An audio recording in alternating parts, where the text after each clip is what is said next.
welcome all. How are we doing this evening, our friends? How are we doing today? Good. Been Back recovering from the old cold as ice, having to cold as sacrifice ice. those words of Foreigner, the AOR rock group from the 80s. I'm feeling the old cold as ice here in the UK. There's a bug floating around. Everybody's got it. Coughs, No. colds. Oh dear.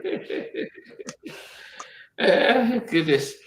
Um, what has been well, Lorena? We were sorry, both Steve and I were just saying that we were really impressed by your latest episode of Total R&B, where you had you used the studio to interview a guest, and it looked really professionally done and everything. And how was that experience for you, going from Zoom to the studio? That was a lot of fun, actually. I really liked it. I didn't know how it was going to turn out because I've never done anything in studio. It's always been online, virtually. So it was super exciting. And I think it turned out great. Like everybody was happy with the episode. So I hope to do more in the future. But yeah, I enjoyed myself.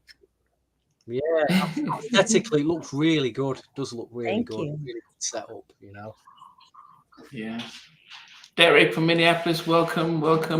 And Mac, music tips and reviews with JG, welcome. They're green all of us. Um, yes, we've. What about music news? What, Lorena? What would you say has been some big news? The Babyface documentary that's going to come out. Ooh, Okay, Yes. That's some music okay, news I came across this week, and I was really excited. So I can't wait to see how all of that unfolds. I didn't even know about okay. that. Yeah. Yes, I've seen that. Hey, hopeful, welcome. Hello from Lady Cali, welcome. I did my homework 2 weeks ago for this album. Hey, Nat, yes. Um, okay. Speaking of the Babyface documentary, did you guys catch John B on the Breakfast Club?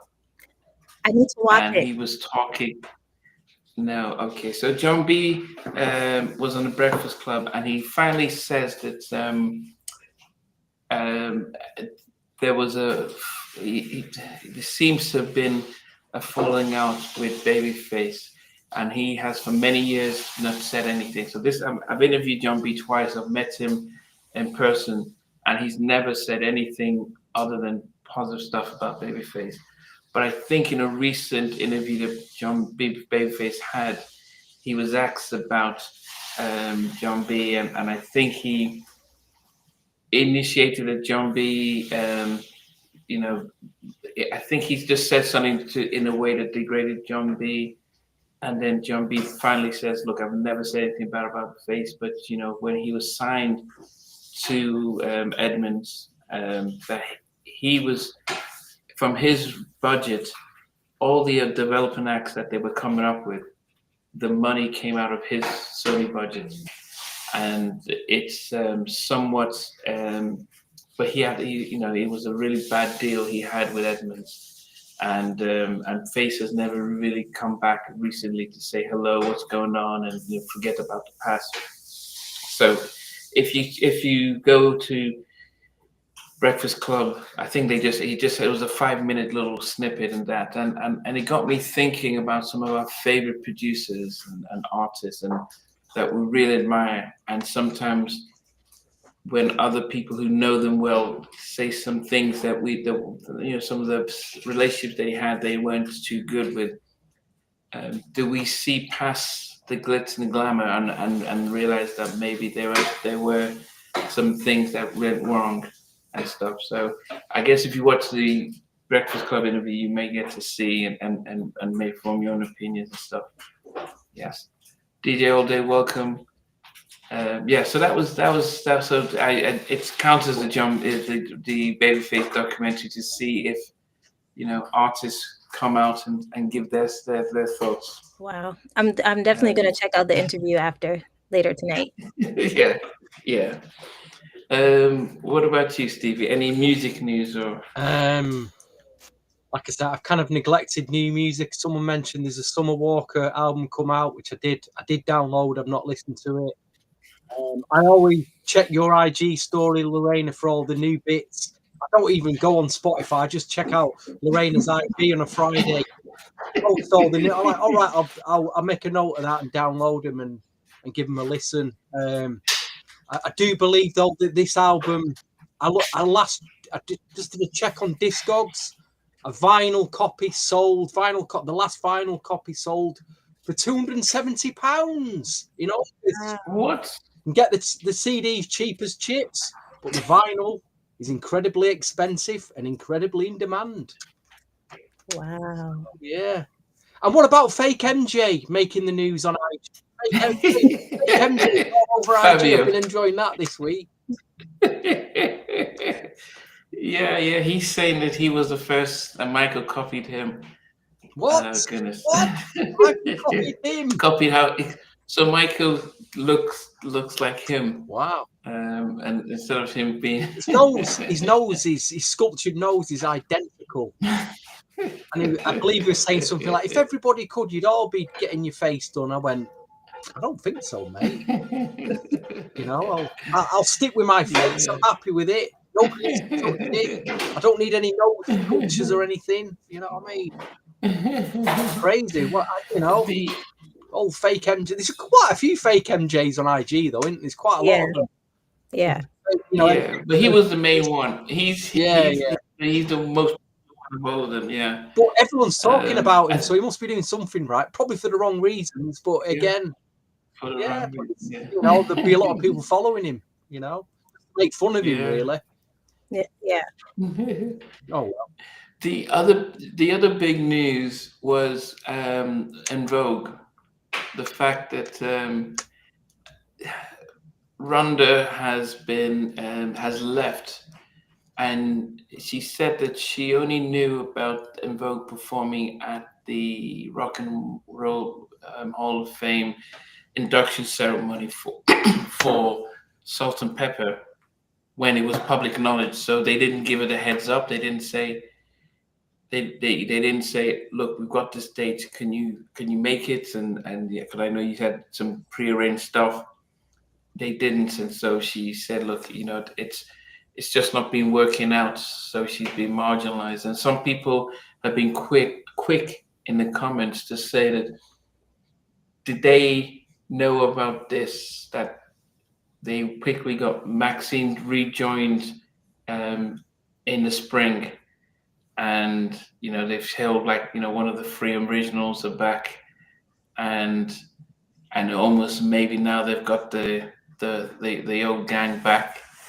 It'll be interesting when I speak to Dawn Robinson in a few days' time to see if she might want to come back, or if they've reached out to her. So that would be interesting. Yes. Does anybody care now? That's the big question. I think they do, though. I mean, what do you think, Lorena? What do you think? Do you think it's a big story, or? I think it is. Like when I saw your post on IG, like my mouth dropped. I was like, because I wasn't expecting that to be the news. But I did not see the Rock and Roll Hall of Fame, so I didn't know who showed up to perform. I knew they were performing, but I didn't know who showed up. So yeah, it's a little crazy. I personally don't see Dawn rejoining the group. It would be a dream, but I don't see that happening. But yeah, that was a surprise to me. I was shocked. It's a shame because most of these legacy type groups that can earn money from going on tours, they got to realize this is the pension. This is the pension money. Don't be falling out now. No, it's not a great time.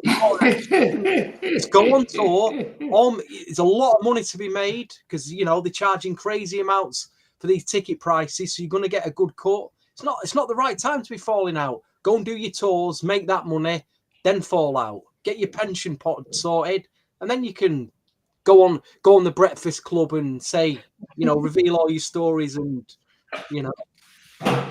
What about? They need to get on halftime chat and tell all the stories. Yeah, halftime chat or whatever. Or what about Guy 0.20 that's getting some atrocious comments online?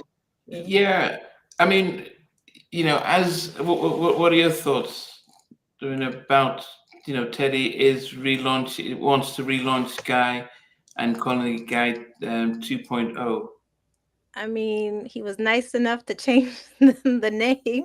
But then I look at groups like 112. 112 has all these different members, plus two original. There's Drew Hill that has different members. So, I mean, it's something that's common now in a lot of the groups. So we'll just we'll see.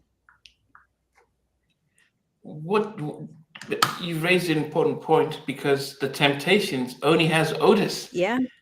Out of the five, he's the only living member, and they still. And if he dies tomorrow, they'll still be called the Temptations with no original members. So I wonder what the difference is with Guy, with Teddy calling the group Guy, as opposed to having to change the name.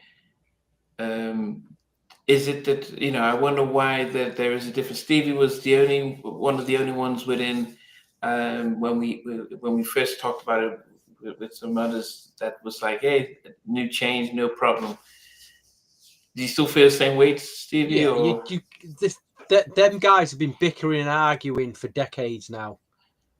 And when I saw them perform live with these new guys, they sound great to me. I mean, obviously it's not Guy as we know it. You got to move on. I mean, I think what we all agreed was maybe shouldn't have called it Guy 2.0. If you'd give it another name, people would have been more easier with that. But the fact they called it Guy 2.0, and he's even got a new manager that looks like Gene Griffin 2.0. It's all a bit close to the bone, isn't it, for us Guy members, really? Got Gene 2.0 there as well. So yeah, it's a bit raw, isn't it? It's a bit raw for us, but they sound good. Yeah. They do sound good. I can't deny.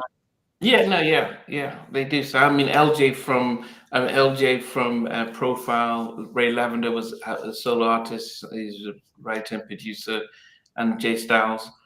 So we will see.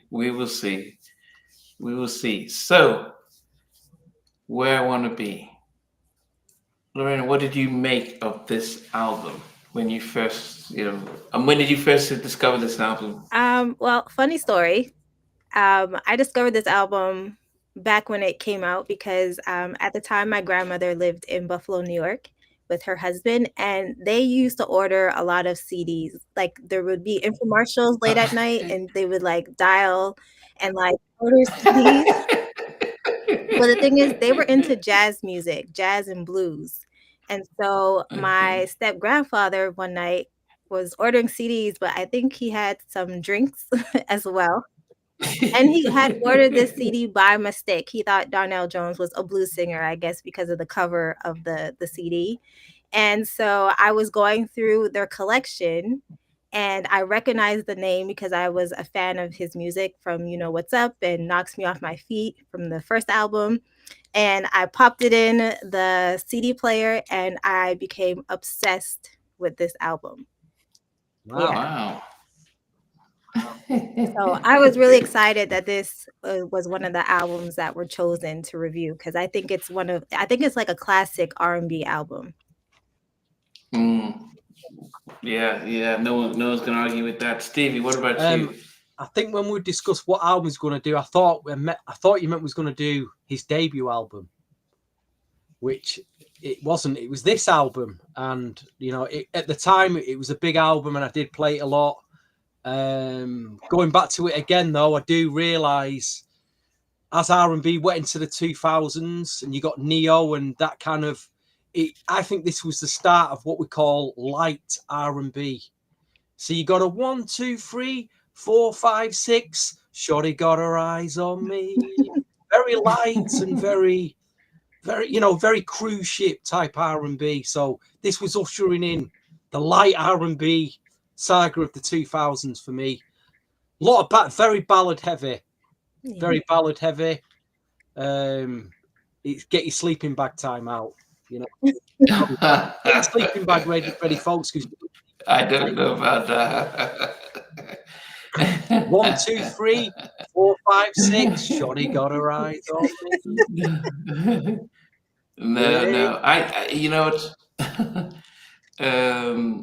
I think if I was to, and we'll do the ratings at the end, but I was like, wow, this is one of those albums that I would say there were 12 songs. One of them was uh, the the what was it? You Know What's Up with Lisa, and then one was the one without her. So that's why I say there's 12 songs. I probably would say that there were 8 or 9 singles. A single, and it would just be like, yes, this there wasn't. There was probably 1 or 2 songs I thought, 8 okay, to 9 singles from this album. 8 or 9 singles from this No, album. no, Yeah, no. Yeah. yeah, Please stop. yeah, Please yeah. stop. 8 or 9 singles from this. This is I this 8 was or agree. 9 this. records to send us all asleep, more like. Yeah, this was such a powerful. I listened to it. I'm thinking, wow, look at this hit. Look at this. I used to rave about Joe's All That I Am album, but I was like, no, that's and Joe's a beautiful album and stuff, but this to me was like, wow, just look at the tracks, the styles, and everything. So I was like, wow, this is really good. So so I'm gonna have fun, and I'm sure a lot of people here who are joining in, Chukuma and DJ all day, yeah, everyone that will they will definitely come out and be supportive of this album. Yeah, but okay. Yeah, so I mean, this album was on the face. It just seems strange that he was on the face, but he was signed to Eddie F's Untouchables, and at this time, Eddie F was a senior vice president at the face. He had left Uptown Records because Jodeci was supposed to be signed on Eddie F's Untouchable Records because of what Eddie F had done, bringing in Albie Shaw and Kyle West to Uptown. So Andre promised them that I'll let you sign a group under your banner. However, when Jodeci came and were about to release the album, Guy had broken up. So Andre says, yeah, I have to break that promise because I need a group, and Jodeci are the group. So Eddie was hurt, and he just kind of withdrew from Uptown, and that's when he went to LaFace, and he worked there. He signed the stuff with Donell. He did his intro with Atlantic. So he was doing his stuff everywhere, and so this was allowing Donell on like the first album to do some of the stuff, and they got some real solid producers. So what? So we'll start off with. I mean, I'll start off with. As I said, I know You Know What's Up was on there twice, and I just didn't really count the one that had no Lisa, because there was a massive difference between when she was on the record and when she's not on it. I just thought like, wow, what a major difference. So I can start off with what came in at number 12 for me. Okay. It was a song that Donell wrote and produced by himself, and it reminded me of one of those songs that you put light a candle and wave, and I'm never a big fan of those types of songs, and it's a ballad. But the one thing you notice about Donell, he reminded me of which artist, when you listen to him sing, did he give you vibes of? Donell Jones? Yeah, if you listen to the album and listen to how he sings, who did he remind you of? I don't have anybody. Wow, Stevie, do you have any ideas of who his vibe, who he sounds like, or I don't know, because it's very, he's on this album. He's picked up his guitar, and that is a heavy influence on this album. There's more. You can tell that some of the songs have come from an acoustic start point. There is an Al Green influence on some of the tracks, but in terms of vocals, I don't listen to Donell's vocal and think he sounds like this or that, that's a good thing, really. But anyway, you can tell us anyway, Namdi. Anyway, so off you go, sir. Michael Jackson. Really? There was, and he's a massive Michael fan. He has this song called he has this song called so his all-time favorite song is late in my life, like myself. He did a version of it called "Love You." Sounds like it, but he says that when he tried to release it, Rod Templeton and Michael Rod Templeton says that's pretty much plagiarizing my song, so he couldn't. So he put it out as a bootleg. So he's a massive Michael Jackson fan, and he did a song called "Remember the King" after Michael died. But I'm listening to him, and I can hear elements of Michael. So my number 12 is "I Wanna Love You," and that sounds like a sort of a Michael type of vibe and stuff. It was nice, but it was it came in at number 12. I had other songs that I liked about it. Final big secret about Donell in the picture playing the guitar.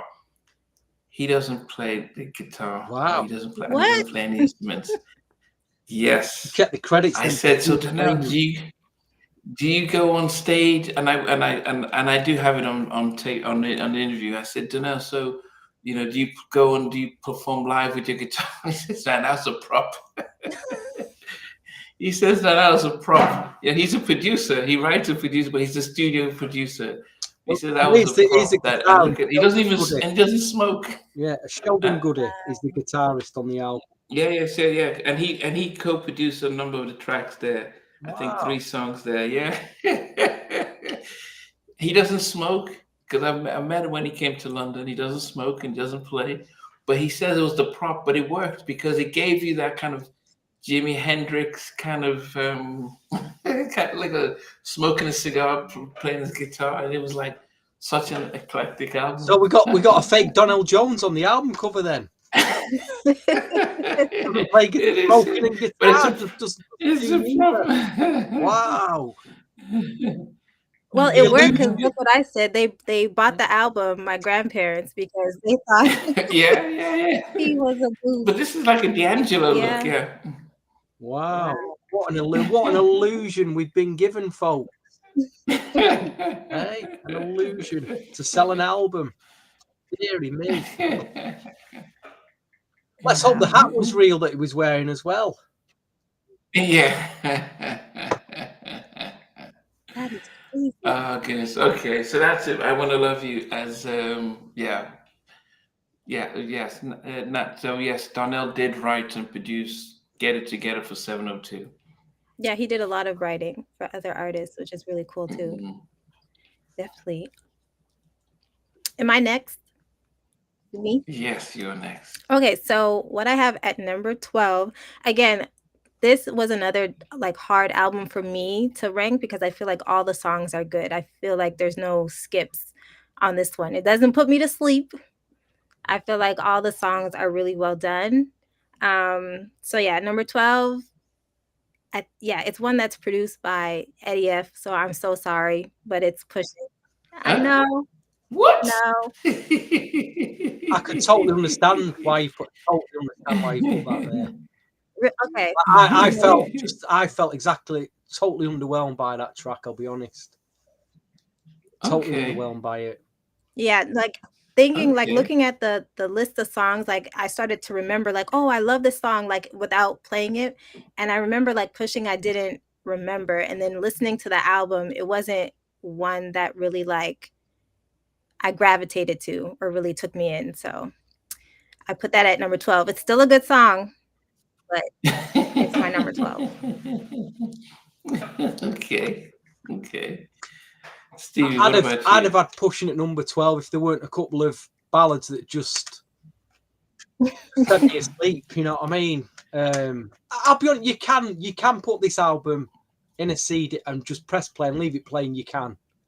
It's nice to, apart from the outrageous club track that's on here that everybody knows. It's a nice album you can play in the back, have some friends over or whatever, have your date over and play it along. It's not, it's one of the.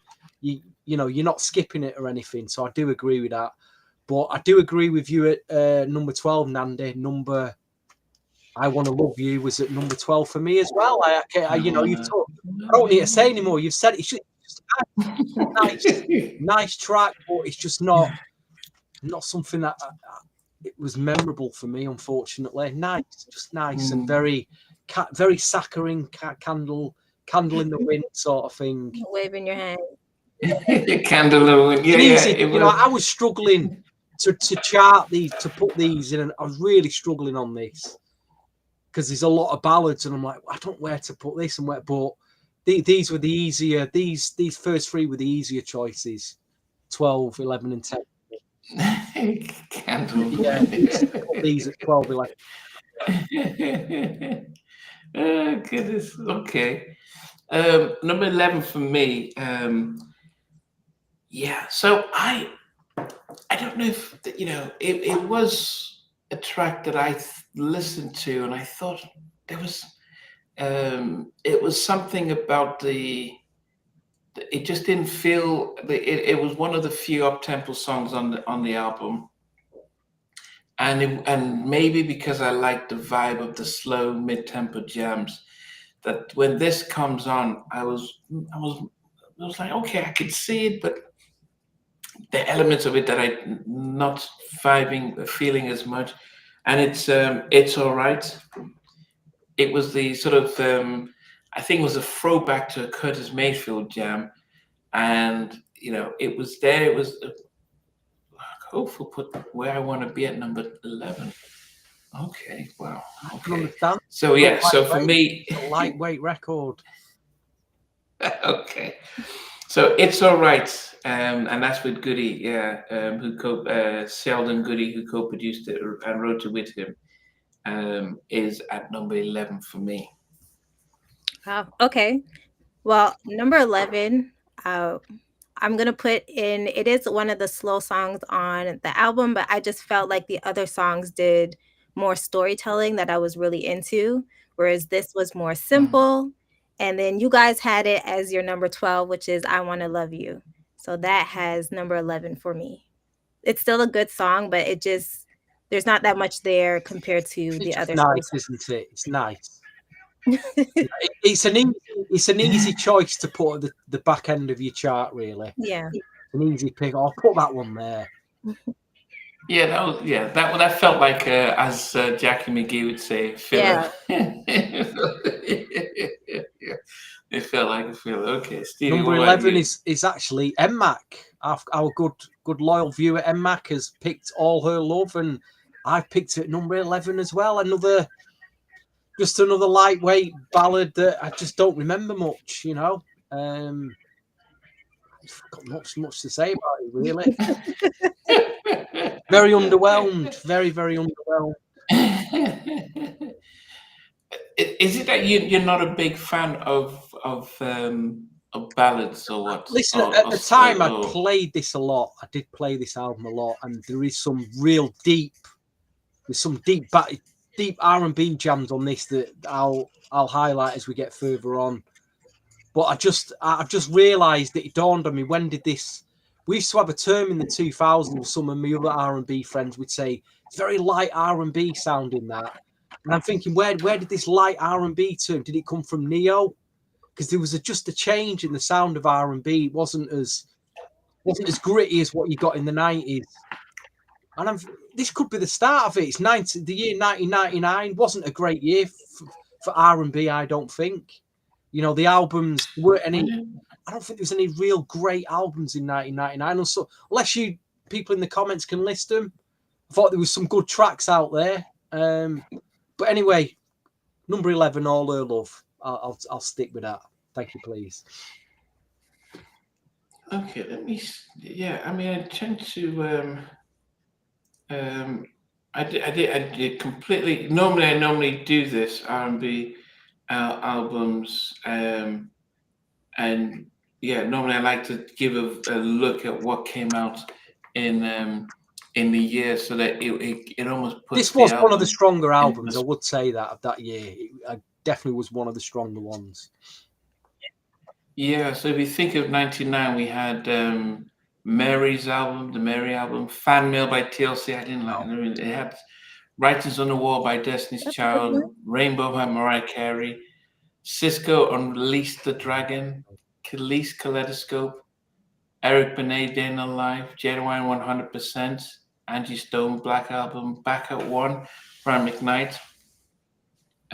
We had Stay in Power by Barry White, Ideal, Dave Hollister, Ghetto Hymns, IMX, Introducing IMX, Tracy Spencer's final album, Silk Tonight, Montel Jordan, Get It On Tonight, Finally by Blackstreet, oh wow, Missy, The Real World, Diddy Forever, Case Personal Conversations, we had It's Real by Casey and JoJo, 702's debut album. So we didn't really get any. No, a lot of I good mean, tracks. Hot Cocoa, Yeah, by there's a lot of good Coco, tracks on the album. Profile, Whisper, but Black came out in '99. Shanice's LaFace album came out in '99. Nas, I Am, Eve.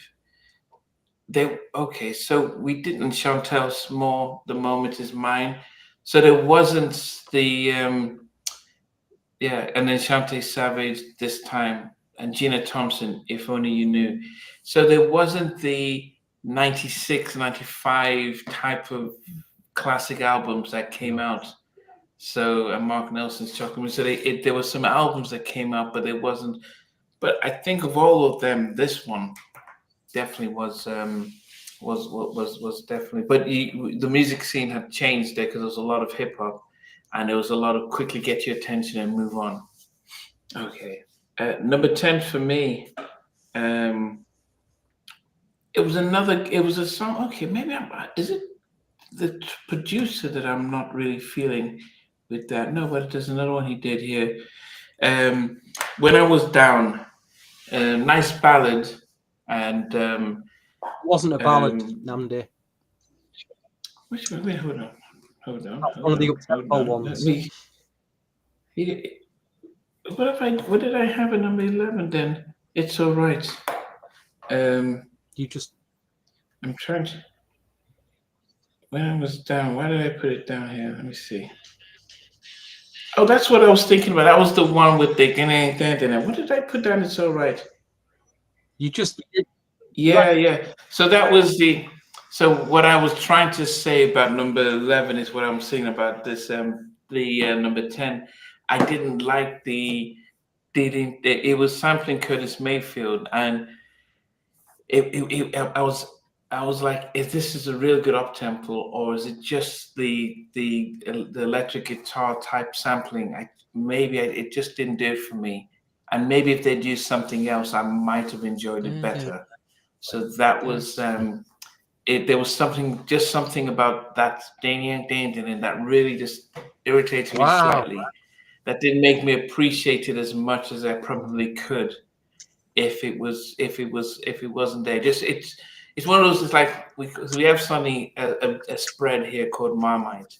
It's either you love it or hate it, and that to me just became a deal breaker. It's very compared to the rest of the album. It's very different in it. Yeah. It just comes like, whoa, what's this? But like I say, you either like it or you don't.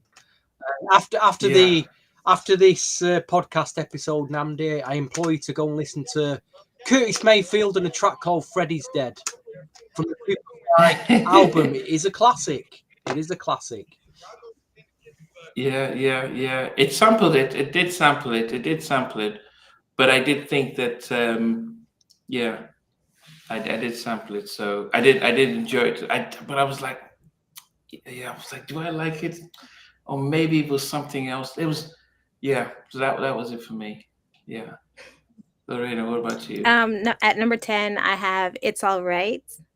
I like the song, but I just feel like there's better songs that are on the album. Wow. You two don't rate that track that much. No. Wow. I thought that's one of the better tracks, to be quite honest. That's one of the bit the old guitar playing on it. Had a bit of the old Al Green feel to it. I'm surprised. You didn't really go for that. Who's playing guitar then, since we know now Donell doesn't play guitar? Sheldon. That's what I need to know now. And it's not like it was in the it was in it. So he said in his interview, and I said, "Okay, are you going to be playing guitar on stage?" He said, "No, I don't play." I said, "Look at the album cover." He said, "No, that was a prop." And even when he was releasing this, his last album called 100%, he was posing with the guitar, and I was thinking, "Oh," and he says, "No, it was just a prop." So yeah, as I said, it was one of the things. But because look, if you look at any videos of Donell, he's never be with an instrument, or he's never behind a piano. He's not behind a piano or instrument. So it's not that he's, yeah. You just watch any video, any performance, he's never picks up a guitar or anything.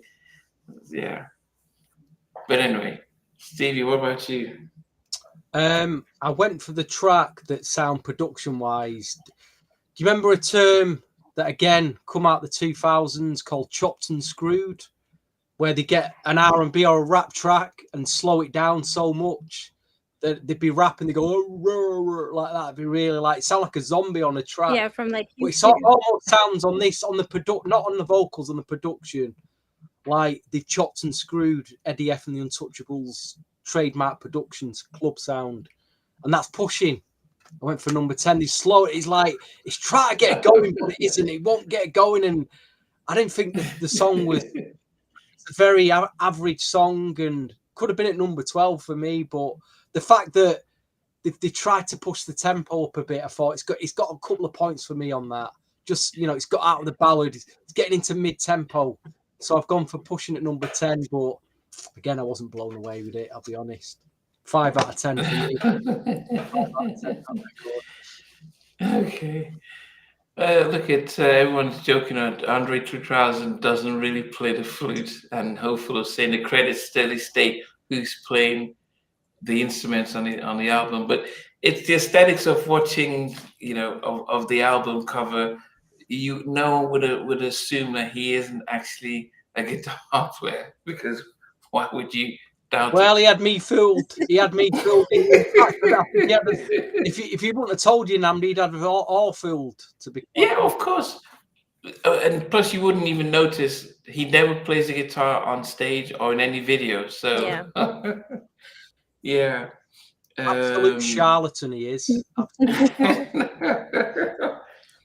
Now, I was surprised. I listened to this song, and I was excited. Like, oh, he worked with this guy, with this producer, and I looked at the credits today for the first time. So I listened to the album. As I said, I don't want to be influenced by the writers and producers. So I listened to the song, sort of organize my list. Then I go back and look at the credits. So I looked at the credits today, and I said, "Oh no, this song was done by Donell."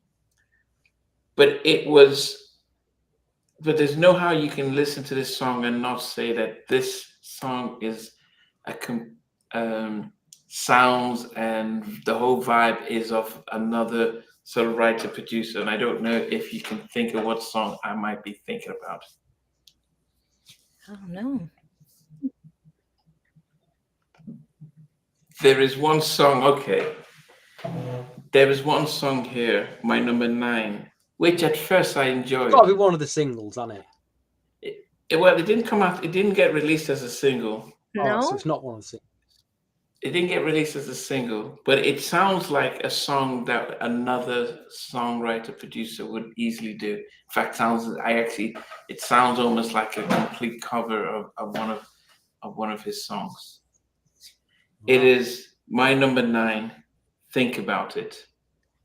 Listen to it. That's an R. Kelly song. That's I see what you mean now. I was thinking, so I thought, wow, he did a record with R. Kelly. So I'm looking, I said, no, there's no R. Kelly here. But this was, it was Stay Good Lovin'.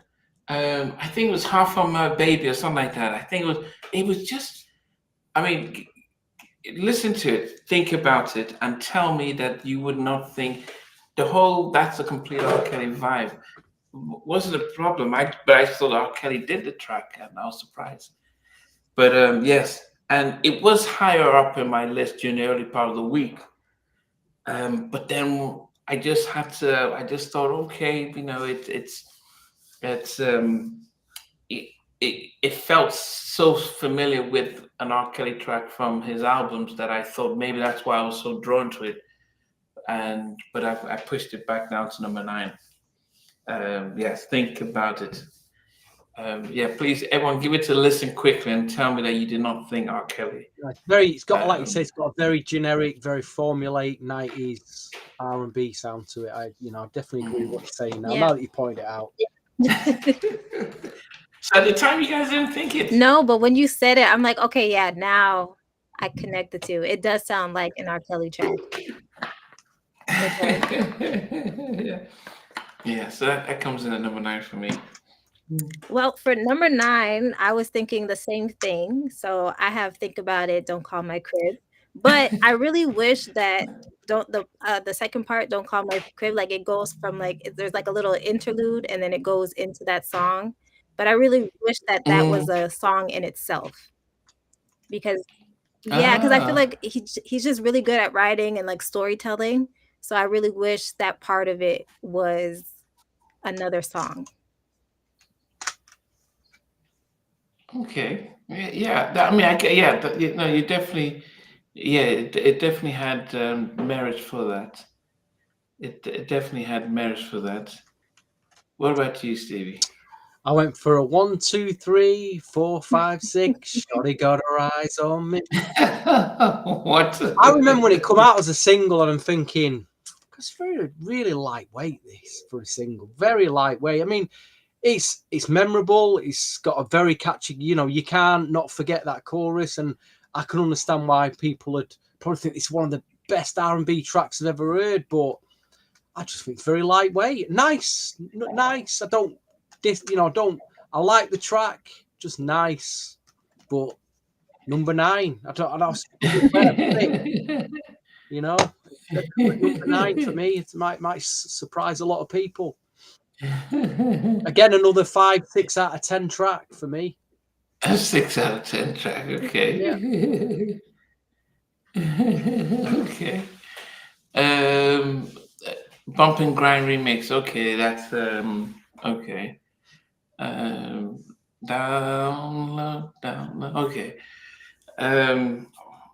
We're number 8, right? Yeah. She's giving you all her love. All her love was number 8. So I really did like this. I think from number 8 to number 3, it could have gone anywhere.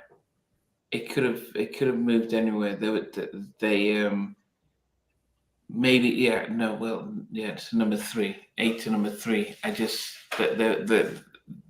they could have gone anywhere. But and then this was done, written, and produced by Donell. And I wondered why he didn't do. I still don't get no R. Kelly from it. Sorry, I still wasn't. I was surprised that he didn't write and produce his entire album. But the labels were like, no, man, we need some variety, we need some hits, and but he did this by himself. So that's number 8 for me. Down Low. So that was the track that I was thinking about. Down Low that. for R. Kelly. Secret love. Yeah. Yes. Anyway. Okay.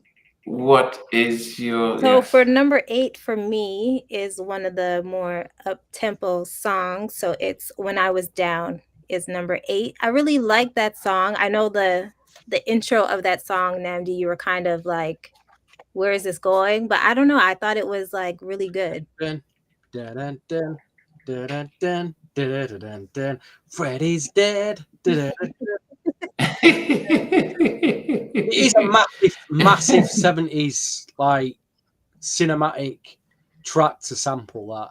It really it's like a black exploitation stuff. Yeah.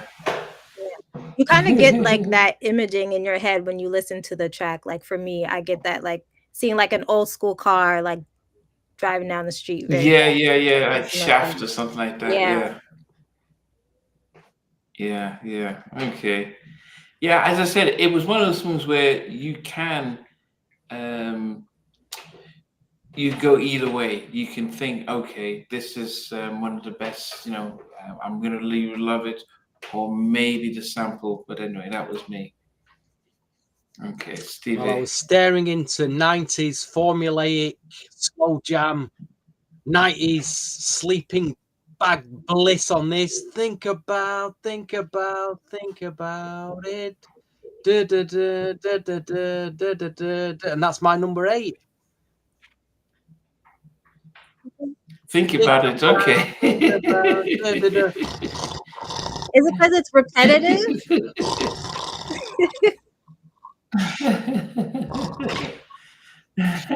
Yeah, really trying so hard at this point with when I was listening to the album, not to just try and stay awake. You know what I mean? I was struggling, try to stay awake here. You know what I mean, guys? Try to stay awake. I don't understand. This was such an amazing. I gotta think about. I tell you what, if any of you out there have got any problems with insomnia at night, put this album on. Oh my god! I put this album on because I guarantee in 20 minutes you'll have fell asleep.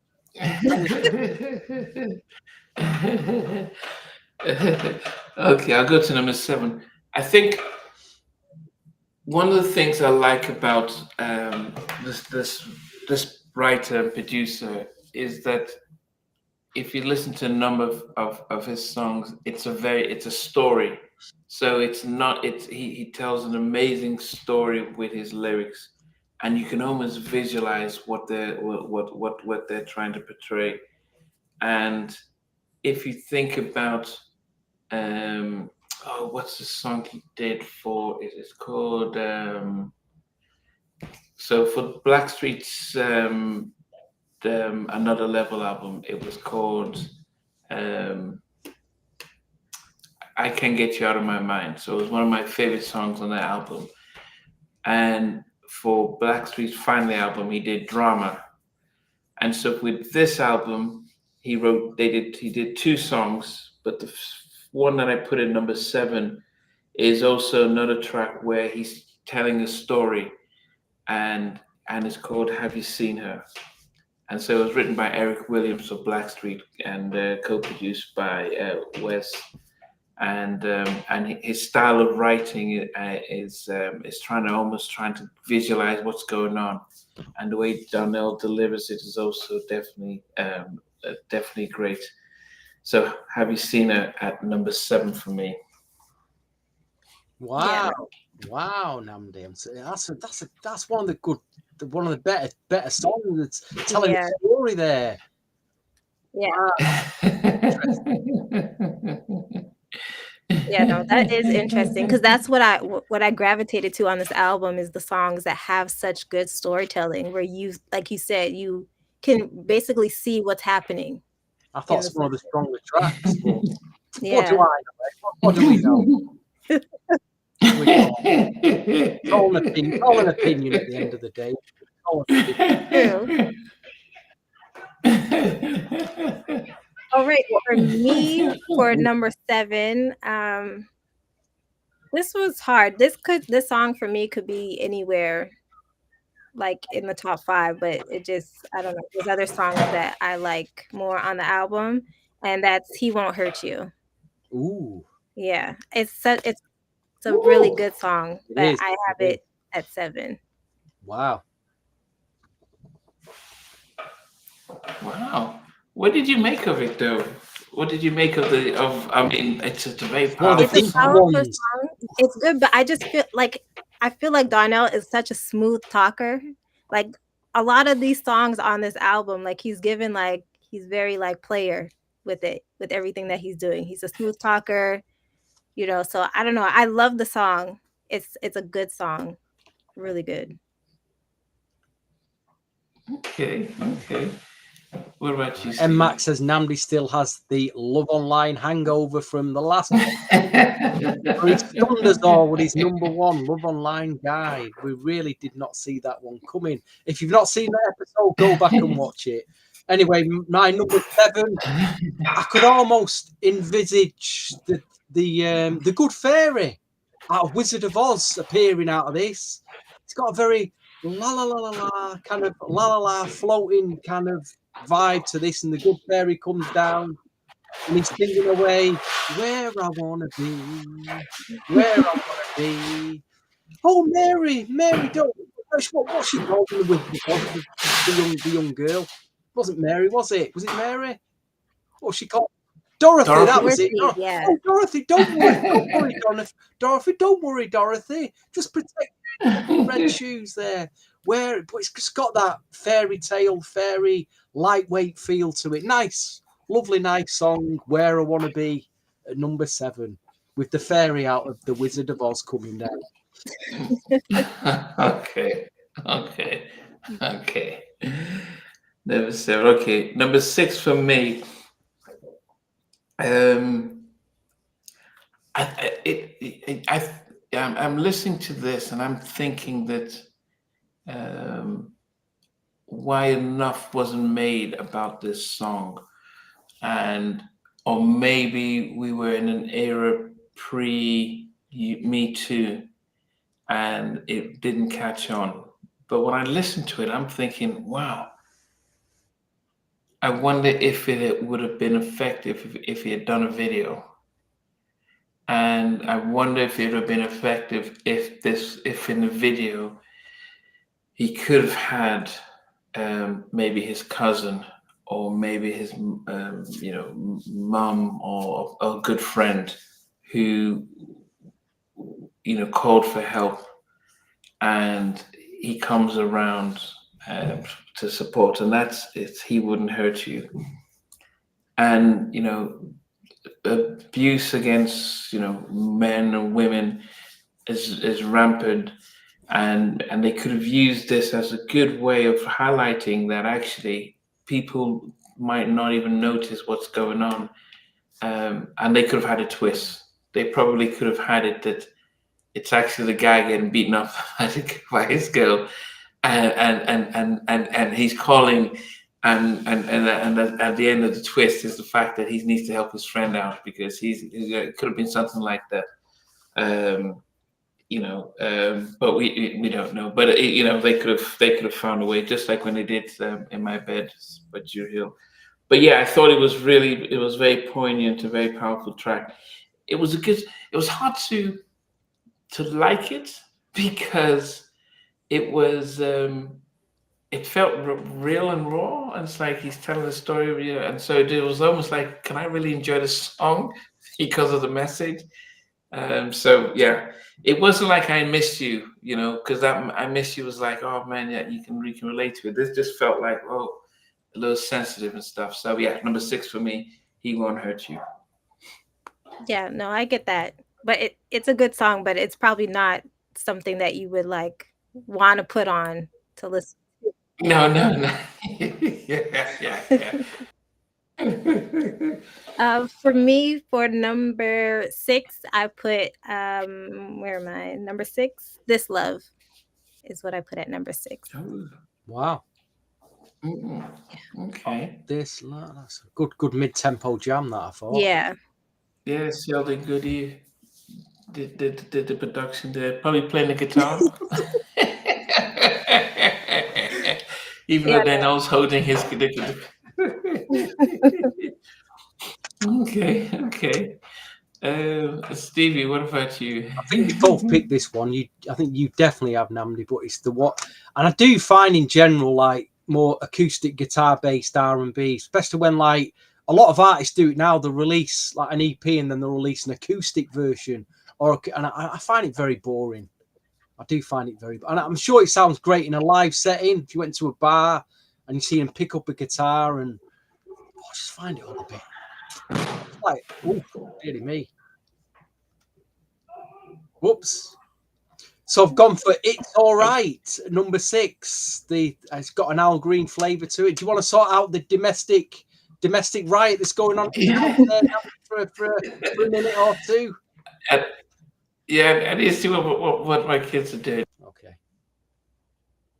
Oh, so yeah, I've gone for It's All Right at number 6, which is it has more of an, like I say, an Al Green flavour to it. I thought. What did you think, Lorena?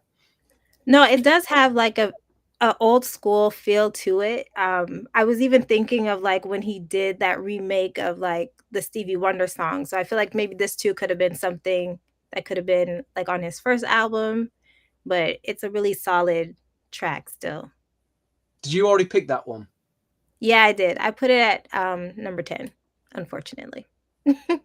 Number 10. Yeah. Oh, you did. Right. Okay. M Mac says, I agree. This was my first time hearing it. A lot of songs do sound alike, hard to differentiate. So see, I weren't kind of wrong there, was I, with what I was saying before going through the album? It's a bit, some of it is a bit samey. Paul Hampton says, my top 3 is number 1, Shorty, number 2, This Love, and I Want to Love You. So you didn't go for the big club track then, Mr. Paul. That's interesting. What else? But I feel like it's like what Namdi was saying. Like I feel like there could have been more songs that could have been singles on this album to me. Like I feel like the big singles are great, like You Know What's Up and Where I Want to Be, but I feel like they could have had other ones too. I can only remember 3 singles. Was there more than 3 singles released from this? I don't think so. I'm not 100% sure. What I remember was You Know What's Up. I'm sure that was the first single, followed by, or was it Shorty? It was one of them two was the first single. And then Where I Want to Be. He's back. Did you sort it out? Yeah. Did you send them all to bed? So get them to bed. Yes, okay. So where did we stop? We stopped at I just picked my number 6, which was It's All Right. Okay. So we're back at, We're going for our top 5 now, Namdi. Top 5, yes. So top 5 for me, number 5. Another track done by Eric Williams with Donell Jones. And it's Shorty's Got Her Eyes on Me. And it's another storytelling song and stuff. And it's you don't notice it at the time. Just telling a story from a third party view. So it's like, look what's happening and stuff like that, and how much that could just draw you in. And that's the thing. I just put up a clip of when I interviewed Eric Williams of Blackstreet, and he talked about that he likes to sing, but he's not a performer, and he's always wants to be a songwriter.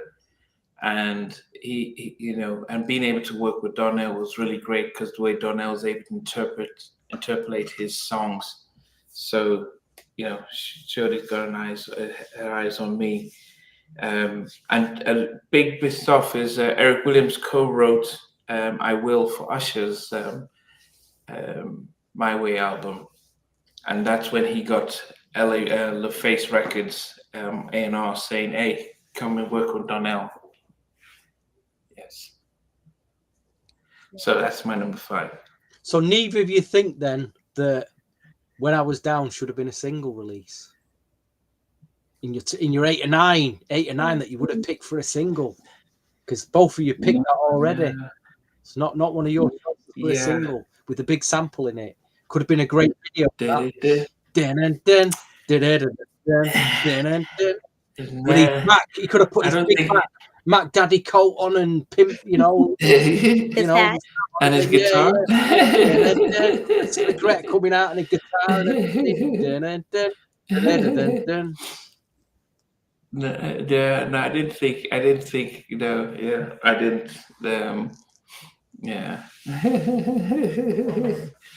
But that was. I mean, I think Shorty we could. Yeah, I mean, there was a beautiful single and stuff like that. I think I need to swap everyone around so we can get back and follow our order. So, Lorena, what did you have for your number 5? Number 5, I have All Her Love. That's what I put at number 5. It's one of my favorite songs off of this album. I feel like it's a great storytelling that he did in this song. But yeah, I put it How at did you number stay 5. awake listening to that one? Sorry? How did you stay awake listening to that one? I love that song. I was up. Yeah, me too. Me too. Wow. Yeah, don't mind Stevie. He's I'm a bit of a protagonist on this. I can be a bit protagonist on this show, you know. A bit of a wind up, That song is so good. I love it. wind up merchant. Yeah. So Hopeful says if when I was down, if it was released, it would have been an industry move because of the sample. Mm. I do wonder it would have been maybe the publishing companies seeing how to get money out of that. Yeah, that's Or true. maybe it could have been a Yeah. song too, like on a soundtrack, a movie soundtrack. Yeah, I do wonder if there was some. Did he do? I'm sure he did some on a Shaft. Did he do some on a Shaft soundtrack? You know, when they did that remake of Shaft in the late, is it the early 2000s? I'm sure. Oh, with Samuel L. Jackson. Yeah, Yeah, there's Samuel a great, Jackson. really, Yeah. really good Donell Jones track on that, as I do remember. But anyway, what number are we up to? Number 5. Yeah. I got He Won't Hurt You at number in my top 5.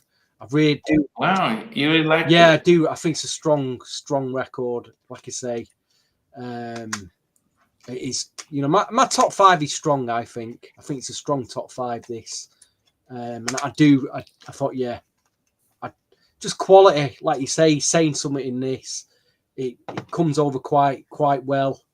I think the production's good. So, you know, there's more meat to it, more to it than say Shorty or Where I Want to Be, and maybe they couldn't release this as a single for that reason. I know what you were saying, Namdi, but maybe it was a bit too heavy for radio play. Maybe they went with a more lightweight direction. Yeah, let me see. Ooh, I love that song he had on Love and Basketball. I can't remember the name. I'll go. Yes. I'd like a bouncy club vibe to I'll Go. Yeah. No, that was a good track. That. Yeah, yeah. I remember the modern soulers out there used to call that kind of I'll Go that product. They called it bouncy castle music because it had like a bouncy castle vibe to it when you danced. A happy bouncy vibe to it. Bouncy castle modern soul it was. Yeah, I can't remember the one in Love and Basketball. Yeah. Okay. Number 4 for me. Goodness, I almost feel bad putting it here. Number 4 for me is This Love. Such a beautiful track. Really beautiful vibe. Surprise you two. Yeah. Yeah, I think my number 1, 2, and 3. Just memories of that, but yeah, This Love, yeah, and okay, we'll talk after the countdown when what we thought about the ballads and the tracks on this album compared to All That I Am by Joe, which had Good Girls and I Want to Know and others ones, and see how this album stacks with that. But anyway, go ahead, Arena. What's your number 4? It's all right. Okay. Have you seen it? So for number 4, I put where am I? Number 4, I put Where I Want to Be. Where I want. Yeah. Where I want to be. What did you make of the song when you think about it? I remember listening to the song in high school and loving the song, but not really paying attention to the lyrics of the story. Which is crazy. But yeah, I think it's just a well done, well put together song. It was one of my favorite songs. It still is. Like whenever it comes on, I listen to it. I think it's a great song. Really, really good, solid. Yeah. I mean, yeah, it's definitely title track and everything. Okay. I think a lot of people will have, like you say, that record in the top 5. I can totally understand. I do get it, even though I had it number 7, just to be controversial this evening. We're at number 4, are we? Yeah. The more grittier, more storytelling. Have You Seen Her? that just stood out to me more as a song. Really, really got to me. That, you know, I just thought it stood out. That's standing out more tonight. And he would them tracks are more than those singles. I think those singles were good picks for radio play. They got a very lightweight daytime radio vibe about them, and I couldn't totally understand why they put them out as singles. Whereas these tracks I'm picking now, these are the real gritty 90s flavored R&B that I kind of like, you know, that resonate with me a bit. So, have you seen her? It wasn't MC Hammer. Have you seen her? Have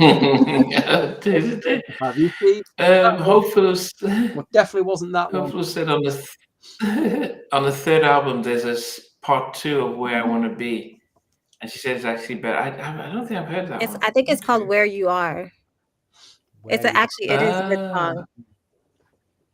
Okay, I need to listen to that. Okay, that was number 4. So my number 3. I spoke with the co-producer of this song to find, and he said that he was in. They were working together on it, and he was coming up with ideas. Nothing landed, and he just, Donell's, in the studio. Then his kids came to hang out. They were playing. And he just said, look, I've just done this music stuff here, see if this will work. And then he was out. And he says, 6-7 months later, he meets Donell at the ADF party. And Donell says, man, they love the song that we did. And he's like, what song? Yeah, and he says, what? And L.A. Reid says it's one of his favorite songs. And it was Kyle West, and it's Where I Want to Be. Kyle did not think anything of it. And I have to credit Donell, because he took what Kyle did, the structure of the song, and he added some things, but he left Kyle West as a co-writer and co-producer, even though Kyle just left the sort of the melody and the sample stuff and left away. And there's something about the innocence of the song, about what he, it reminded me of a Stevie Wonder type of ballad and song. The way that he sang it, how people sing Rhythm in the Sky and some other of Stevie's songs that were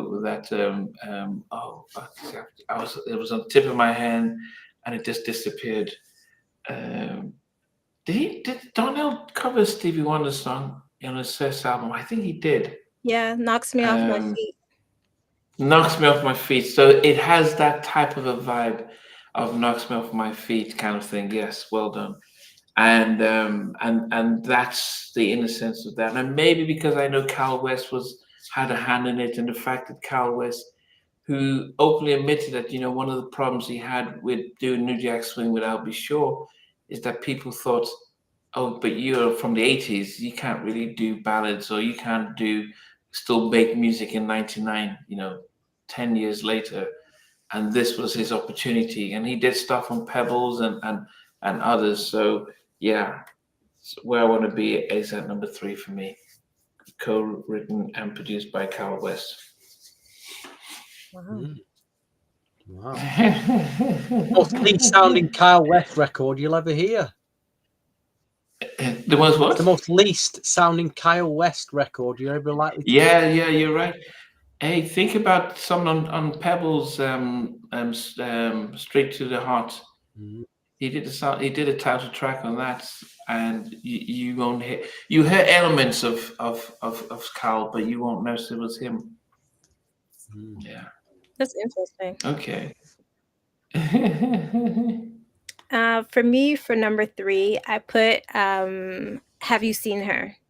That is my number 3. That is one of my favorite songs on there. Another one that's storytelling, great description. So you see exactly in your mind what is happening throughout the song. Yeah, that's my number 3. It's a good pick, that. A good pick. Yeah, let me see. Have you seen it? Okay. So do you like the storytelling and Yeah, like I noticed like when listening to the album, like I gravitated a lot to those songs where I can clearly see like what's happening. Mm. Yes, yes, yes, yes. Okay.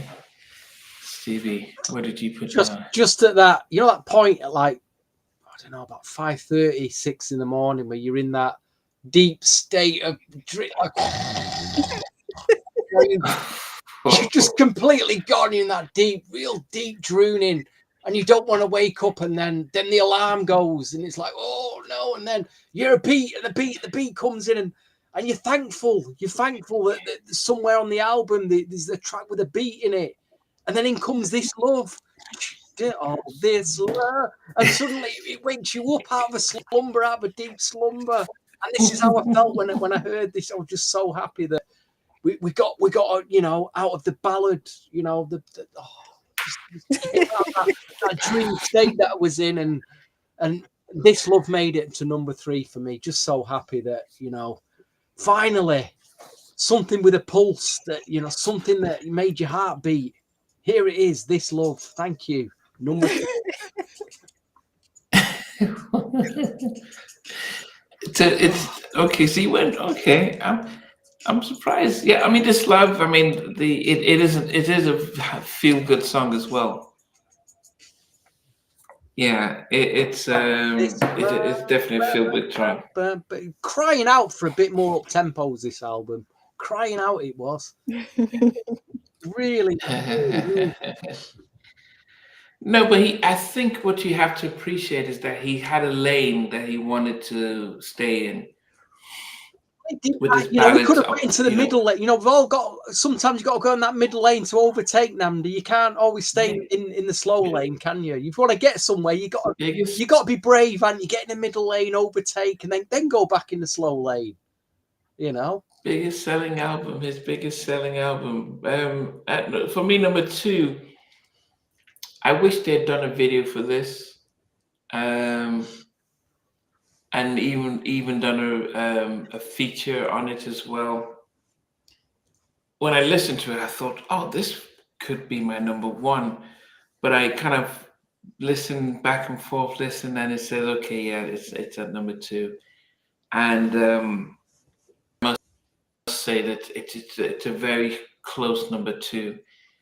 And I don't know how you guys did not rate this, but Pushin' is my vibe. Pushin' is my vibe. And it's done by Eddie F and Darren Lighty. And both of them wrote and produced it. It was just like you listen to it loud.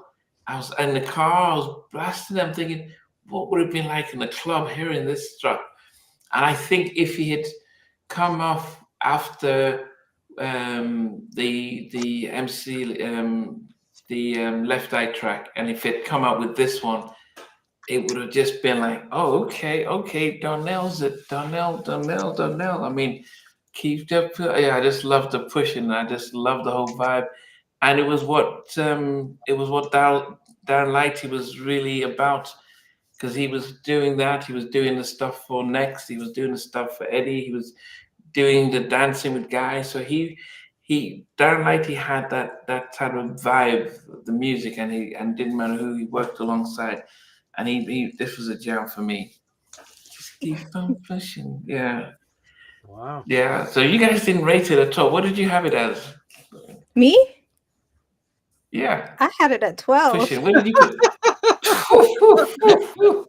I nearly put it at 12. I actually nearly put it at 12 as well.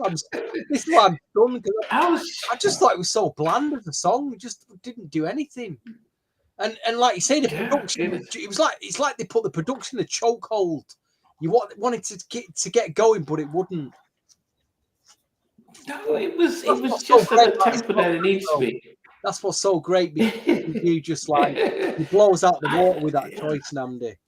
You know. Yeah, that was my vibe. That was my jam. It was almost at number 1, but I just had to push it back. Wow. Oh wow! It was almost number 1. It was almost number 1, but I had to, It was almost number one. I'd have left that off the album, to be quite honest. No, goodness, hell no. I'd have put it out as like a single. You know, like if you buy a CD single with like a B side, it'd have a bonus track on it. It's been not No, out the B goodness, no. side. That'd have been it for me. Pushing.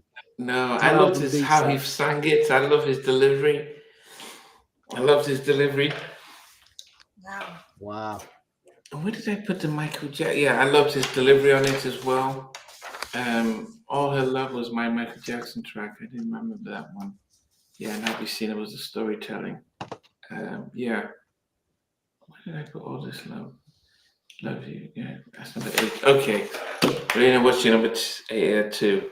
I guess this is where it gets controversial for me. Well, actually, no, it's been controversial because I put Pushing at 12. So my number 2 is You Know What's Up with Left Eye. Wow. My number 2. Wow. Okay. What did you make of the track? I love that song, like, till this day. Like, it gets played at every party. I used to get mad with the radio, though, because they didn't play the version with Left Eye. So that would get me. Are you serious? Yeah, here in Canada, like, they would play You Know What's Up, like, because we don't have, like, an R&B. Oh, they went into rap. No, and they wouldn't play the rap version, and it would get me so mad. Because that is the version that I love, because I was a Left Eye fan and TLC fan. But yeah, till this day, I listen to this song all the time. It's just a great classic song. And the video was good too, to have like those cameos in it as well. There was Usher and different people in the video too. So yeah, so still a fun song. Yeah. Andrew Knight, who does the New Jacks, he's originally from Canada.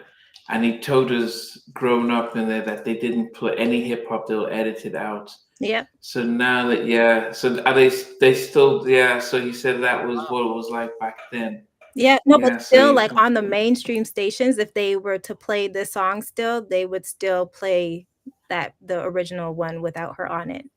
Wow. Even when they played, what's the song that they had, No Scrubs? Like, they removed her verse? Yeah, I don't think we had her verse on it, like her rap. I don't think it was there. It was really weird. Wow. What about Drake then? Does he not get played on the radio? Is he not No, famous? now he does. He's like huge. But I remember growing up, like, they would cut out the rap in songs. Well, to be fair, a lot of the singles that got sent to radio did have a no rap, because I used to get sent stuff when I was DJing. And there'd always be a mix with no rap on, a radio edit with no rap. And there'd be times when I'd fill out comments and I'd say, please, some of the raps were terrible on tracks. And I used to say, please, is there a mix without the rap? I wouldn't want it. But other with a Left Eye, it's too good. You know when there's a good rap, and you know when there's a terrible rap. Yeah. You might have they even said it too. They would not play Left Eye's raps on TLC tracks. Yeah. Right. Interesting. Oh, goodness. Yeah, it does night and day listening to her on the radio track without, Hopeful saying KJLH, that's Stevie Wonder's label. They would not play the Left Eye rap on TLC tracks. Wow. Yeah. Okay. Stevie, what did you get? I went with a track that's got a bit of a backbone to it, and like I say, harks back to that big Curtis Mayfield 70s soundtrack sample. What? I was just so happy that they got another up tempo on here. Something to, get a bit of oomph, you know what I mean? To keep your heart beating. Like pushing? Like pushing? And then up tempo track like pushing. Number 2 for me, quite easily, was When I Was Down. Easily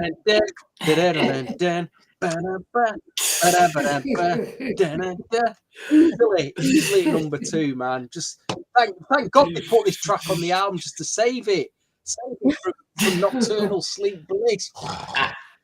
I'm surprised you didn't put Pushing higher up then if you wanted an up tempo track. I don't know. This did it more for me. This is far more did it more.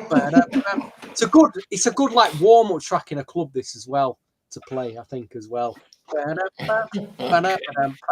Freddy's dead.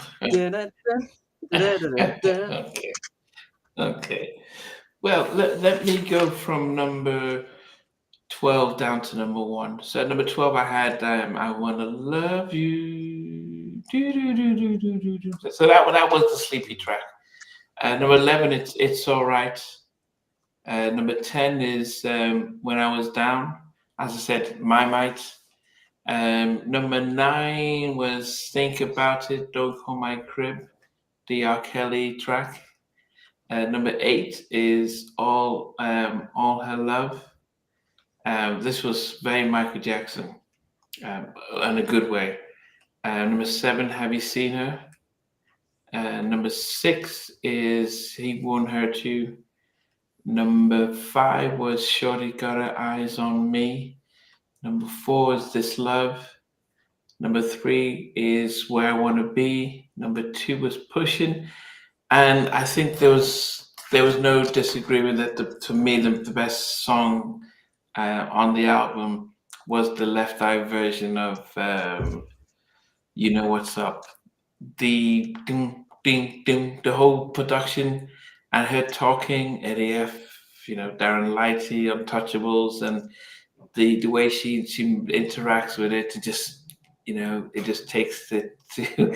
It's funny that when I listen to the album version and he says "me and my niggas," and then you listen to the radio version, it says "me and my fellas," and I'm wondering why did you need to put it in there? And that's why the album was certified as an R album, because in 2 places he decided just to not switch up just that word on two songs. This one and I can't remember what other song it was, but it's like it made a difference with it being a parental advisory. But yeah, You Know What's Up is the beat is fly. It's the whole thing. Number 1 for me. Remix version of that. Hopeful put Have You Seen It number 1. Okay, so Keep sweat calling, Namdi. Keep sweat calling. Yeah. on his call. Oh, that's his. So he's even for every artist he's got on his WhatsApp, he's got a ringtone like there'll be a Rodney Jerkins Destiny's Child track when Rodney calls him. You know what I mean? His best friend. And is it Die from Jay? Don't Walk Away. That one will start playing when she calls. When she calls. And the Make You Laugh Forever play when Jackie McGee's calling. Yeah, I do have the Okay, so Lena, what about you? Okay, for 12, I had Pushin'. 11, I Wanna Love You. I know, Dandy. She got that one right, Namdi. She got that one right. I'm sorry. Number 10, It's All Right. Number 9, Think About It, Don't Call My Crib. Number 8, When I Was Down. Number 7, He Won't Hurt You.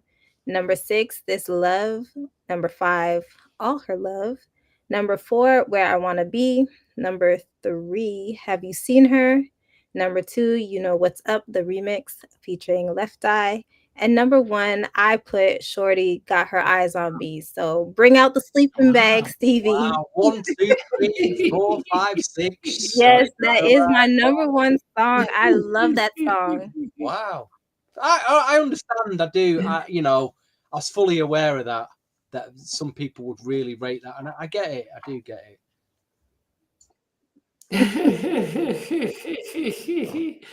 Yeah, no, it's a beautiful song, isn't it? I mean, that's why I said there was very little to choose between some of the tracks. Very little to choose between some of the tracks. Yeah, you could switch them out in different places. I don't know, the tracks are very good. It's a very well done album. Yes. Okay, Stevie, what about you? Number 12, I Wanna Love You, the one that you said sounds like Michael Jackson. Number 11, All Her Love. Number 10, I had Pushing Namdi. Is it number 10? So at least it did make my top 10. Number 9, I got I got Lorraine's number 1. I got Shorty, got number 9. Number 9, wow. Number 8. It could have been further up that, to be fair. I'm not doing it justice, that record, am I? Number 8, Think About It. Number 7, Where I Wanna Be. Number 6, It's Alright. Number 5, He Won't Hurt You. Number 4, Have You Seen Her? Number 3, This Love. Number 2 is a very stubborn choice when I was down in terms of the tempo. And number 1, I guess it goes back to, I was still going out to R&B nights then, clubbing, you know, from 92 up till about 2006. I would say they were my prime R&B hip hop, like, so going out every week on a Saturday. And I must admit, as 99 turned into the early 2000s, trying to find tracks, R&B tracks that got people to dance, it was slowly getting on life support because the tempo was dropping and dropping. So a song like You Know What's Up, this was you know, this was prime nightclub fodder, this, that'd get people on the dance floor. You know, that sound that Eddie F had with, like, and also the sounds like Next, Wifey, and Too Close, that kind of Case, not Case, Jaheim, Just In Case, all those. Yeah, you also Rough Ends No More, all them tracks No, were prime. They were prime club tracks. And but it was the same Darren Lighty that did anything those ones. since then. Yeah, We've not had anything today, you know, we've not had anything like that. It was like the last of the great R&B dance tracks. Artists today won't even go near anything like this anymore. They won't make stuff to get you to dance. And I don't understand it. You're in your early 20s, you've got all the energy. You know, you can move. You know, you're not like me and Namdi where our knees are starting to buckle. No. Well, you're back. I can still go down. You've got a bit of Burt Bacharach problem, but you can't bed in the morning. Oh, a bit of Burt Bacharach. Oh, me back. You know, you guys, you young dudes, you've not got them problems. So why are you dancing? Why are you doing a fake MJ? At least fake MJ's try to dance. You might not better pull it off, but the guys on IG try to do the MJ dances, try to get picked for his role, bless him. But you guys are there with your, you know, your sleeping bag and your guitar and R&B sound. Come on, folks. But anyway, You Know What's Up. Very easy pick. I mean, it's not hard to pick that one, is it? It's a classic, R&B classic. That's my number 1. Thank you very much. Yeah, definitely a good choice. What would you give this album out of a 10? Ooh, I really like this album, so I'm gonna give it a 9.5 out of 10. Wow. Okay. Stevie? Despite everything I've said, and considering the year that it came out and what this album represents, because it does represent something to a lot of R&B fans, I'm giving it 8 out of 10. I'm giving it a high rating. I think it is a high, you know, I think it's a strong album despite everything that I've said, and a lot of it's for show for the podcast, guys. You know it is. But I honestly thought you were gonna give it a bit lower, so I'm surprised. That's really good. Yeah, no, it's an 8 out of 10 album, this, for me. Yeah, I think for me, for 99, it was a 9 out of 10 for me from 1999, especially when I gave you the list of the albums that came out in 99. I don't think there were that many that I rushed and bought and had on my playlist. I think for me, the only other album that I had was Destiny's Child at that time. Ooh. Was that the one with No? No, that was the one with Say My Name. Yeah, that was a big album. Oh, Say My Name. That was a big album. Yeah.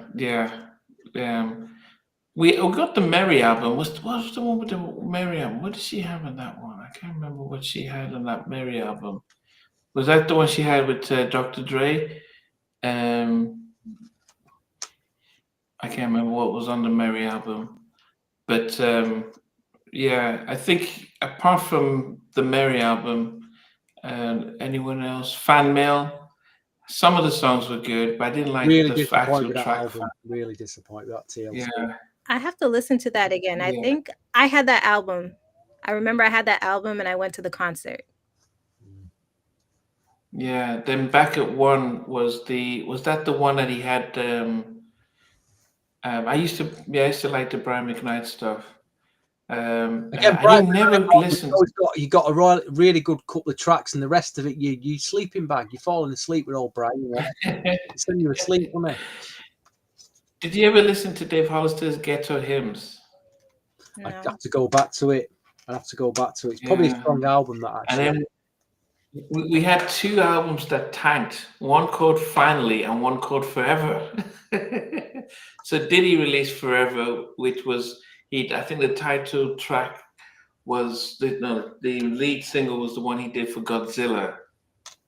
It was on Godzilla soundtrack, and didn't have the vibe of the first one, and the Blackstreet Finally album as well. The Casey and JoJo for It's Real is for Real, was out. Christiana Aguilera, I think Genie in a Bottle. So we didn't really have only God Can Judge Me Now, Master P.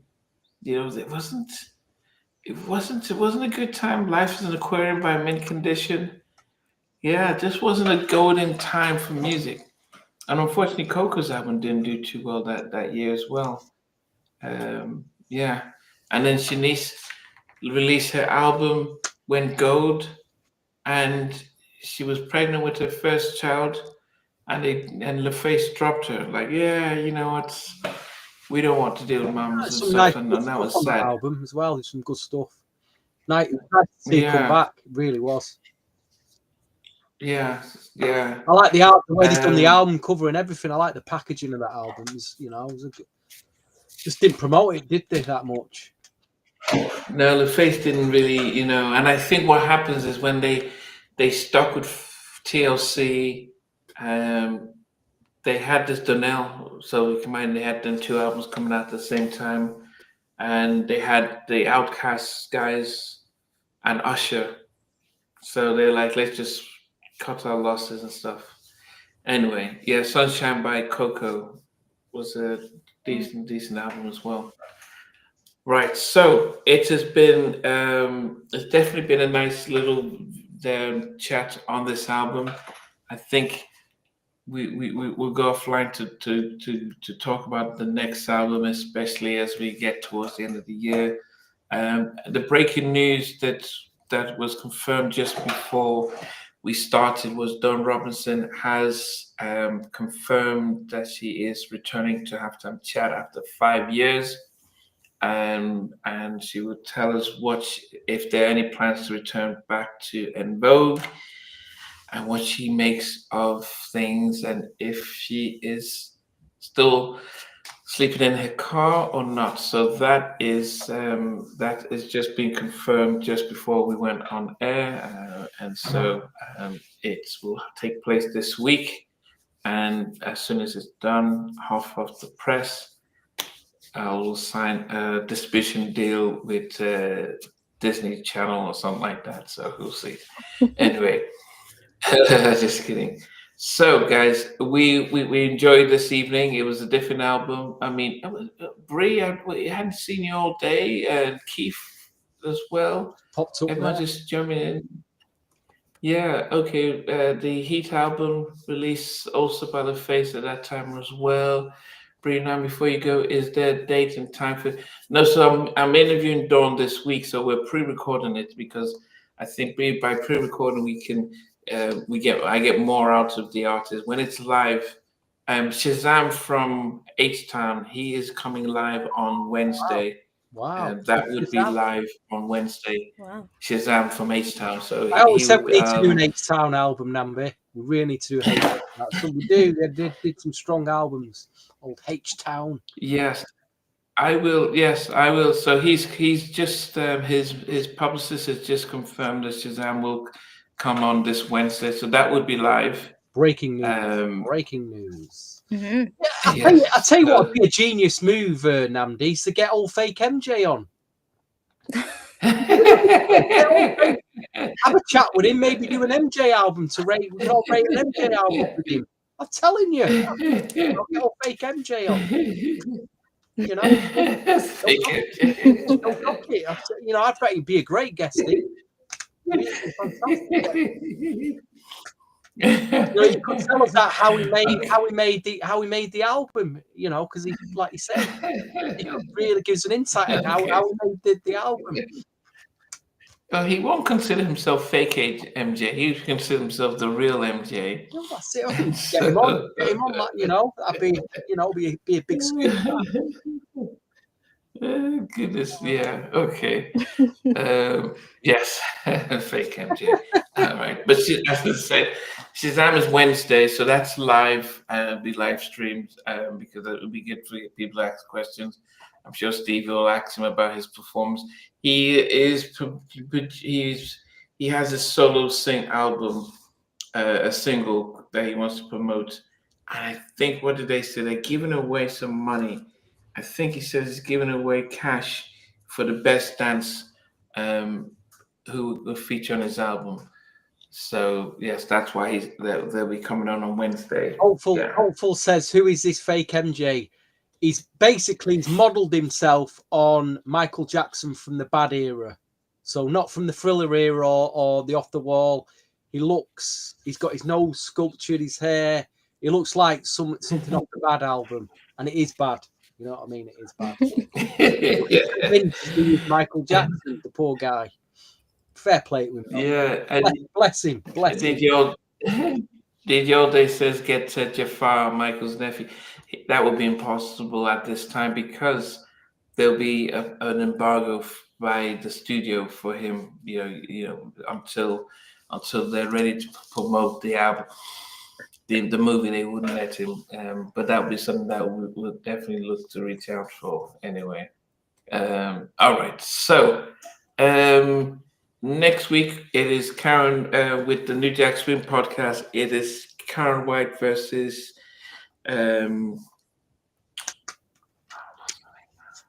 Pebbles.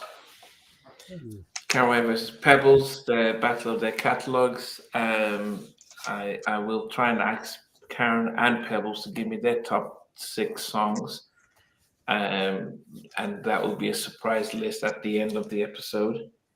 So with this, guys, don't forget to tune in. Don't forget to tune in tomorrow night, 8 p.m. on my channel for another episode of the Vinyl Search. Thank you, please. You'll see me out and about on the Vinyl Search. 8 p.m. on Stevie Street. Yes.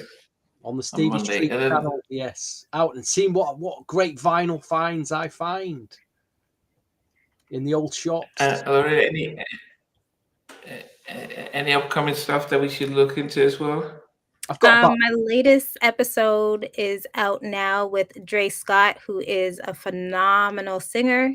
So if you don't know who he is, definitely check it out and check out his songs. He has like a really good live version of his song Feelings that's out. And then the song that he came out with this year called Tempo is really good too. He is an amazing singer, all about the craft, the music. He's not really into the numbers and all that stuff, but yeah, really good. I did check out Tempo, actually. It's a good track, that. Yeah. But Feelings too, like really good. His voice is amazing. Okay. Yes. So guys, you have to check out both Stevie's channel, subscribe. He's about a few from and in fact, I'm going to post both your channels in the chats before we sign off so that people can come straight and subscribe to both your channels because it is an extension of what we are doing here. But, you know, as Stevie goes through his vinyl search and be able to. And the albums like this for a ridiculous price of £270 on vinyl, and people actually pay it. Can you believe it? People pay it. $300 they put for these hard to find 90s classics. Yes. So definitely want you guys to check out his stuff, and I'm going to put out. I'm going to put both both of there's details here so that we can total R&B. Oh, searching the wrong place. Yeah, because and I think that's the diversity of what we are doing here. So I can't spell total now. Total R&B podcast. Definitely be able to check both of them out. If you guys, just asking both of you guys, if you had a choice of an album that we should do next, normally we talk offline, but if you guys had a choice, what would you guys What was in suggest? that poll? We had 4 albums in a poll. Aaliyah, Donell Jones. We had another 2, didn't we?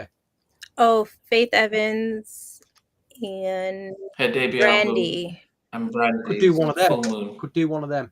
I'm easy going. Yes. So if you get okay, let me see here. So here are the both. Yeah. Thanks, so there's Stevie on the street. Thank you. So we've got both of their stuff there. So if we were to think about it, I mean, if we were to go next, would we look at Faith Evans' debut album, or would we prefer Brandy's Full Moon? I would say for a variety of tempos, let's go with Brandy. Let's go with the Brandy one. Okay. It's more variety, and then we'll go back to the Sleep Fest of Faith. It's a great album. It's a great album, As I get home, I'll make it up to you. Baby, I do what I gotta do. I mean, I remember that I can just hear the song and just remember what was happening there. I don't know why I didn't vibe to Full Moon. I think you will this time. Andy. Yeah. I think I was. I mean, apart from the Boyz Mine, which it was the big single, but I think I Want to Be Down and Best Friend and Broken Hearted. I just think that there was so many. I felt like a better innocent album to me. I don't know why people prefer Full Moon as their main stuff. But I think for me, her debut album was her best album. Same thing with Usher. His debut album to me is still my favorite album. Really? Yeah, his debut album. Did you ever give it a listen? I did.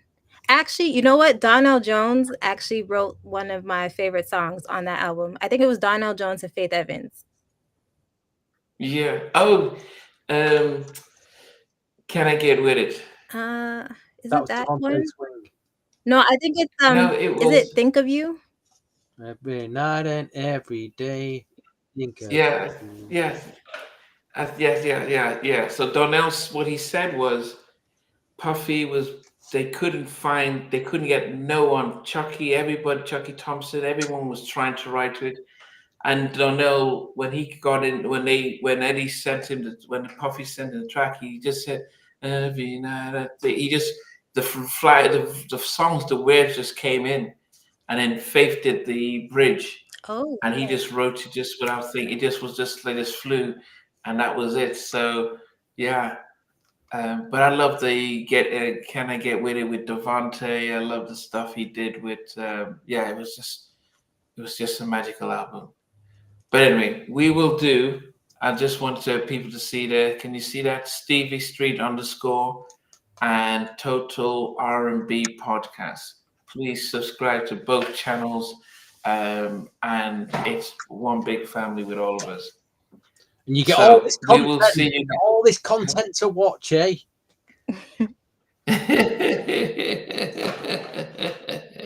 Okay, guys. So we'll see you guys. And it's totally free. Totally free as well.